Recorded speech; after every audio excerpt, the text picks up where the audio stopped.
સુરતના વરાછા વિસ્તારમાં આવેલી એસબીઆઈ બેંકમાં થયેલી લૂંટના કેસમાં પોલીસ રિમાન્ડ પર રહેલા મુખ્ય આરોપી શુભમ ઠાકુરે હથિયાર રિકવર કરાવવા દરમિયાન પોલીસ ટીમ પર જ ફાયરિંગ કરતા ભારે ચકચાર મચી ગઈ હતી।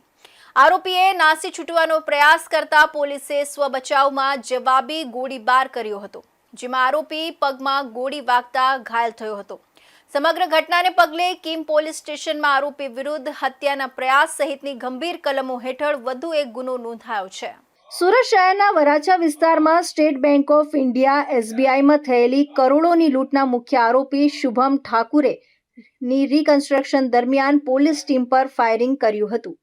પોલીસે સ્વબચાવમાં કરેલા ગોળીબારમાં આરોપી ઘાયલ થયો હતો। થોડા સમય અગાઉ વરાછા પોલીસ સ્ટેશનની હદમાં આવેલી એસબીઆઈ બેંકમાં લૂંટનો બનાવ બન્યો હતો। આ ગુનામાં સુરત ક્રાઇમ બ્રાન્ચે 2 આરોપીઓની ધરપકડ કરી હતી। તપાસના ભાગરૂપે વરાછા પોલીસ સ્ટેશનના પીઆઈ એઆર વાળાએ મુખ્ય આરોપી શુભમ ઠાકુરનો કબજો મેળવી રિમાન્ડ પર લીધો હતો। રિમાન્ડ દરમિયાન મુખ્ય આરોપી શુભમ ઠાકુરે લૂંટમાં વપરાયેલા હથિયાર અને મોબાઈલ ફોન છુપાવેલી જગ્યા બતાવવાની તૈયારી દર્શાવી હતી। આથી તપાસ અધિકારી એઆર વાળા, ક્રાઇમ બ્રાન્ચની ટીમ અને એસીપી કેઆઈ મોદી સહિતનો પોલીસ કાફલો આરોપીને લઈને ફુરસદ કન્યાસી રોડ પર આવેલા કાચા રસ્તા પર પહોંચ્યો હતો। આરોપી શુભમ ઠાકુરે હથિયાર કાઢવાના બહાને અગાઉથી સંતાડેલી પિસ્તોલ કાઢી પોલીસ પર એક રાઉન્ડ ફાયરિંગ કર્યું હતું અને નાસી જવાનો પ્રયાસ કર્યો હતો। અચાનક થયેલા હુમલાથી સાવધ થયેલી પોલીસે તુરંત જ સ્વબચાવમાં જવાબી ફાયરિંગ કર્યું હતું। આ ગોળીબારમાં એક ગોળી આરોપીના પગમાં વાગતા તે ઇજાગ્રસ્ત થયો હતો અને તેને ઝડપી લેવામાં આવ્યો હતો। આરોપી શુભમ વિરુદ્ધ વરાછામાં તો લૂંટનો ગુનો દાખલ જ છે, પરંતુ હવે કિમ પોલીસ મથકમાં પણ ગંભીર કલમો હેઠળ ફરિયાદ નોંધાઈ છે।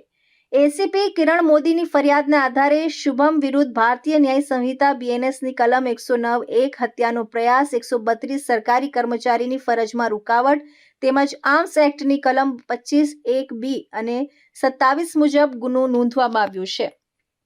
આ ઘટનામાં પંચ તરીકે ઇલિયાસભાઈ શેખ અને નરેન્દ્રભાઈ કુશવાહા સાક્ષી બન્યા છે।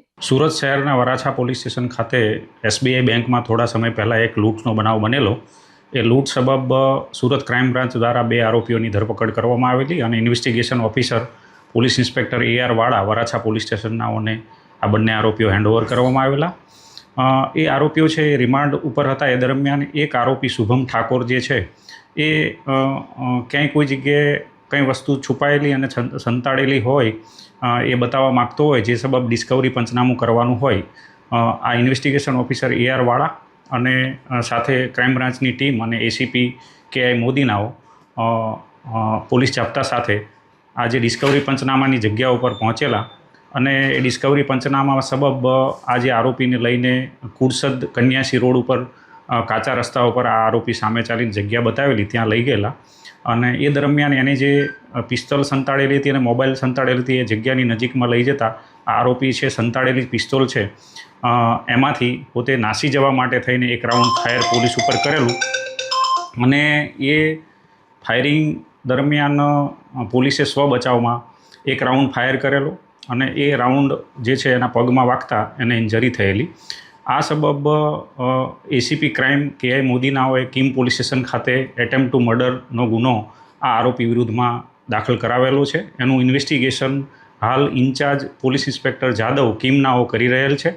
આ ઇન્વેસ્ટિગેશન સબબ જે સીન ઓફ ક્રાઇમ છે એ જગ્યાનું આજે એફએસએલ અધિકારીની સાથે ઇન્વેસ્ટિગેશન કરી અને પંચનામું કરવામાં આવેલું છે। આરોપી વિરુદ્ધની જે કડીઓ છે અને એના પુરાવાઓ છે એકત્રિત કરવાની કાર્યવાહી હાલ ચાલુ કરેલી છે અને ઇન્વેસ્ટિગેશન ચાલુ છે।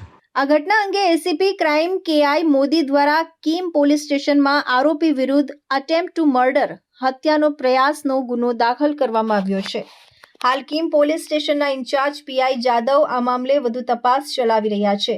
ઘટના સ્થળે એફએસએલની મદદ લઈને પંચનામા સહિતની પુરાવા એકત્ર કરવાની કામગીરી હાથ ધરવામાં આવી છે। સુરત ગ્રામ્ય ડીવાયએસપી બીકે વનાર સહિતનો પોલીસ કાફલો પણ સ્થળ પર પહોંચી તપાસનો ધમધમાટ શરૂ કર્યો હતો।